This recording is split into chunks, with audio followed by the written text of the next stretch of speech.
હું હર્ષ રમેશકુમાર સંઘવી ઈશ્વરના નામે ઈશ્વરના નામે સોગંદ લઉં છું કે સોગંદ લઉં છું કે કાયદાથી સ્થાપિત ભારતના સંવિધાન પ્રત્યે કાયદાથી સ્થાપિત ભારતના સંવિધાન પ્રત્યે હું સાચી શ્રદ્ધા અને નિષ્ઠા ધરાવીશ. સાચી શ્રદ્ધા અને નિષ્ઠા ધરાવીશ.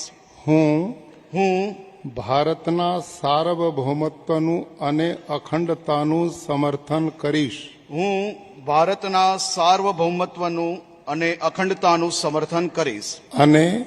અને હું ગુજરાત રાજ્યના નાયબ મુખ્યમંત્રી તરીકેના ગુજરાત રાજ્યના નાયબ મુખ્યમંત્રી તરીકેના મારા કર્તવ્યો શ્રદ્ધાપૂર્વક અને અંતઃકરણપૂર્વક બજાવીશ. શ્રદ્ધાપૂર્વક અને અંતઃકરણપૂર્વક બજાવીશ.